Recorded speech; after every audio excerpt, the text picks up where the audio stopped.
Hello friends, स्वागत है आप सभी का आपके अपने चैनल जॉब अलर्ट में। तो आज के वीडियो में हम आप सभी लोगों के लिए आयत ज्ञात करने की जोरदार ट्रिक लेकर आए हैं। पिछले वीडियो में आप लोगों ने देखा कि हमने आपको वर्ग ज्ञात करने की जोरदार ट्रिक से रूबरू कराया। इस वीडियो में हम आपको आयत ज्ञात करने की जोरदार ट्रिक बताने वाले हैं। कितनी भी कमजोर से कमजोर छात्र क्यों ना हो, आप मात्र 2 से 3 सेकंड में आयत ज्ञात कर लोगे। ये जॉब अलर्ट चैनल का आपसे वादा है। अगर आपने इस वीडियो को देखने के बाद 4 से 5 सेकंड में आयत ज्ञात करना ना सीख लिया तो आज से हम वीडियो बनाना ही बंद कर लेंगे। बस आप इस वीडियो को शुरू से लेकर लास्ट तक देख लीजिए। लगभग 10 से 11 मिनट की ये वीडियो रहने वाली है। आपको पूरा आयत ज्ञात करने की ट्रिक बता देंगे। एग्जाम में कितनी भी बड़ी आयत क्यों ना हो, आप आसानी से आयत ज्ञात करने की ट्रिक जान लोगे। बस आपको करना क्या है, इस वीडियो को शुरू से लेकर लास्ट तक देखना है। तो चलिए वीडियो को स्टार्ट कर लेते हैं। वीडियो स्टार्ट करने से पहले या जॉब अलर्ट चैनल आप सभी लोगों से एक निवेदन करता है कि अगर आपको यह वीडियो पसंद आए तो वीडियो को एक लाइक जरूर कीजिएगा और कमेंट बॉक्स में अपनी राय देना ना भूलिए कि आपको ये वीडियो कैसी लगी। हाँ, अगर आप चैनल पर नए हो तो लाल कलर वाले दिख रहे बटन को दबाकर चैनल को सब्सक्राइब कीजिए और बेल आइकन को जरूर प्रेस कीजिए, जिससे आने वाली वीडियो का लगातार नोटिफिकेशन आपको मिलती रहे। यहाँ आपको daily trick by trick video upload कराई जाएगी। तो चलिए अब आयत की ट्रिक शुरू करते हैं। तो सबसे पहले हम आपको आयत से रिलेटेड कुछ जानकारी बताना चाहते हैं। आयत क्या होता है? आयत यह होता है जिसके आमने सामने की भुजा जो है बराबर होती है। आयत क्या होता है? जिसके आमने सामने की भुजा जो है बराबर होती है, वो आयत होता है। वर्ग में क्या होता था? जिसकी चारों भुजाएं बराबर होती थी वो वर्ग होता था। लेकिन आयत अलग है, जिसकी आमने सामने की भुजा बराबर हो वो आयत होता है। आयत में जैसे कि आपके सामने कुछ इस प्रकार का एक आयत आपको देखने को मिलेगा। तो इसमें आयतों की जो इसमें कितने आयत हैं, तो इसमें जो है कितने आयत हैं। अगर आपको पूछा जाता है इसमें कितने वर्ग हैं तो आप इसका आंसर तुरंत दे देते हैं कि इसमें जो है 5 वर्ग हैं। लेकिन इसमें पूछा गया है कि इसमें कितने आयत है, तो आयत निकालने की ट्रिक अलग है। आयत निकालने की ट्रिक क्या है? वर्ग पूछा जाता तो आप आसानी से 5 कह देते, लेकिन आयत अलग है। तो आयत निकालने के लिए जैसे कि देखिए, वर्ग में क्या होता था कि जब कालमों की संख्या बराबर होती थी तो हम सभी संख्याओं का वर्ग करते थे और वर्ग करने के बाद इन सारी संख्याओं को जोड़ लेते थे और जो संख्या प्राप्त होती थी वह हमारी वर्गों की संख्या होती थी। लेकिन इसमें अलग है। आयतों में क्या होता है? आयतों में कालम बराबर हो चाहे ना बराबर हो, नियम एक ही लगेगा। जैसे कि कालम बराबर होने पर क्या होता है कि सारी संख्या को, लिखी हुई संख्या को जोड़ लेते हैं और जोड़ने के बाद जो संख्या प्राप्त होती है उसका स्क्वायर कर देते हैं। लिखी हुई संख्या का जब कालम बराबर हो तब लिखी हुई संख्या को जोड़ लेते हैं और जोड़ने के बाद जो संख्या प्राप्त हो उसका स्क्वायर कर देते हैं। वही हमारा आयत की संख्या होती है। वर्ग में क्या होता था कि हम कालम बराबर होने पर जो है, वर्ग में क्या होता था कि हम एक ही ओर की संख्या लेते थे, लेकिन आयत में दोनों ओर की संख्या लेनी पड़ेगी। जैसे 1 2 1 2, तो यहाँ की भी संख्या लेनी पड़ेगी और यहाँ की भी संख्या लेनी पड़ेगी। लेकिन यहाँ कालम बराबर है तो हमने क्या बताया, कालम बराबर होने पर एक ओर की संख्या को जोड़ लेते हैं और जो संख्या प्राप्त हो उसी का स्क्वायर कर देते हैं। जैसे कि इसमें कितने आयत हैं तो चलिए देख लेते हैं इसमें कितनी आयत है। 1 + 2 3 हो जाएगा, 3 का स्क्वायर कर देंगे तो हो जाएगा 9। अब ये 9 कैसे आया आप देख लीजिए। 1 + 2 3, तो ये 3 हुआ। 1 + 2 3, तो 3 × 3 = 9।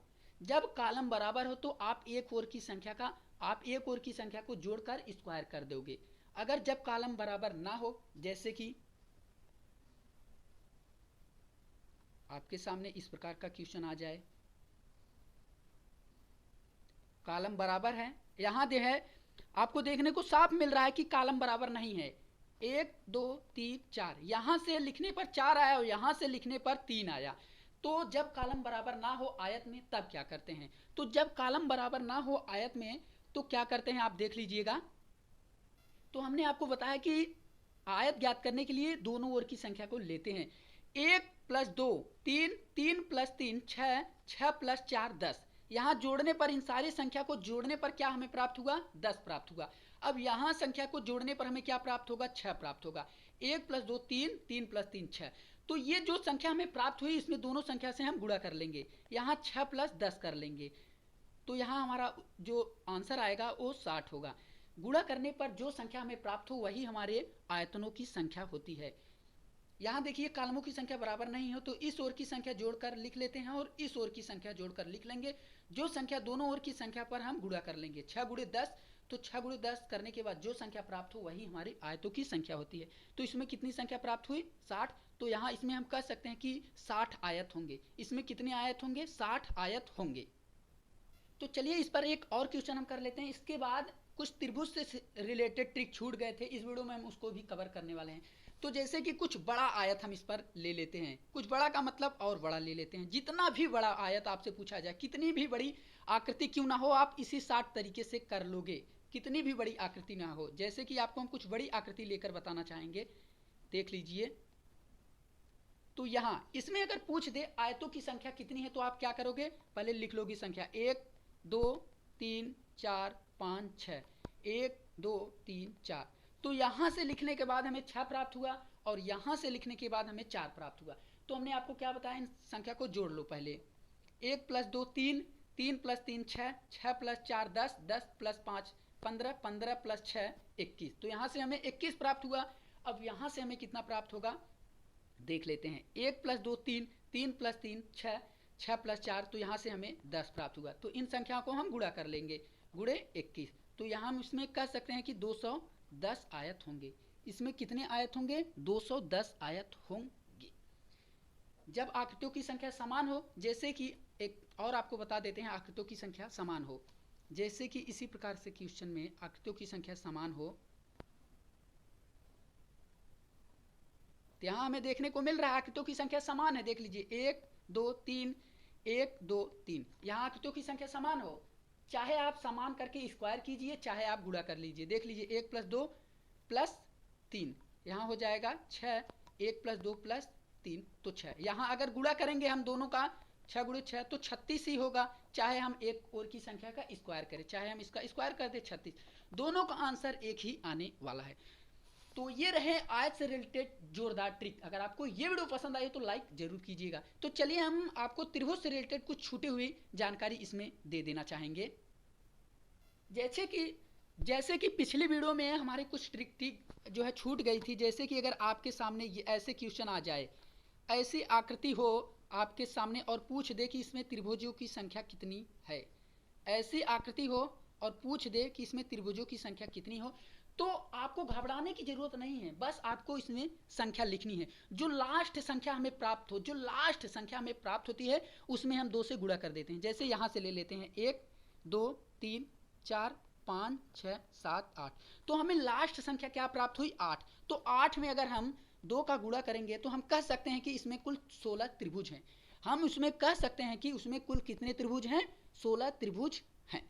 कितने त्रिभुज हैं? 16। अगर आपके सामने ऐसे भी क्वेश्चन आ जाए तब आप क्या करोगे देख लीजिएगा। हम आपको सारे टाइप से रूबरू कराना चाहेंगे।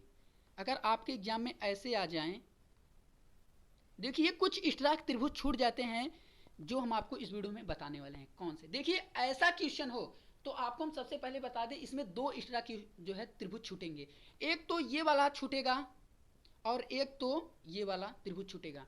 ऐसे जब भी जितने भी खाने हो, 1 खाने 2 खाने, 2 खाने हो तो 2 खाने हो तो 2 त्रिभुज जो है छूटेगा। अगर 3 खाने हो तो 4 त्रिभुज छूटेगा। अभी 3 खाने को भी हम आपको दिखाएंगे। तो इसमें कितने त्रिभुज हैं? तो हमने आपको क्या बताया, 1 2 3 4। इसमें 4 हुए, 1 2 3 4, 4 हुए ना। तो इसमें 4 × 2 और इसमें प्लस 4 × 2, तो 4 8 + 8 हो गया 16। और हमारे जो 2 त्रिभुज छूट रहे हैं, एक ये वाला और एक ये वाला, इसे जोड़ लीजिए। तो इसमें हम कह सकते हैं 18 त्रिभुज हुए। इसमें कुल कितने त्रिभुज हुए? 18 त्रिभुज हुए। जैसे कि 3 त्रिभुज वाला भी हम आपको समझा दें, 3 त्रिभुज वाला भी हम आपको समझा दें। 2 त्रिभुज हो तो 2, अगर 2 खाने हो तो 2 त्रिभुज एक्स्ट्रा छूटते हैं। अगर 3 खाने हो तो 4 त्रिभुज एक्स्ट्रा छूटते हैं। आपको दिखा देना चाहेंगे। देखिए कौन कौन से त्रिभुज एक्स्ट्रा छूटते हैं, देख लीजिए कौन कौन से त्रिभुज एक्स्ट्रा छूटेंगे। देख लीजिए, एक तो ये वाला त्रिभुज एक्स्ट्रा छूटेगा और एक तो ये वाला त्रिभुज एक्स्ट्रा छूटेगा, एक तो ये वाला त्रिभुज एक्स्ट्रा छूटेगा और एक तो ये वाला त्रिभुज जो है एक्स्ट्रा छूटेगा। तो ये 4 त्रिभुज, 2 खाने के लिए 2 त्रिभुज एक्स्ट्रा छूटते हैं और 3 खानों के लिए 4 त्रिभुज एक्स्ट्रा छूटते हैं। तो इसमें कितने हुए? हमने आपको बताया कि 1 खानों में कितने त्रिभुज होंगे? जैसे कि 1 2 3 4, तो 4 गुणे 2, इसमें भी 4 गुणे 2, इसमें भी 4 गुणे 2, तो 8 प्लस 8 प्लस 8। इसमें इस तरह के त्रिभुज कितने छूटे? हमने आपको बताया कि 2 खाना हो तो 2 त्रिभुज इस तरह छूटते हैं, अगर 3 खाना हो तो 4 त्रिभुज इस तरह छूटते हैं।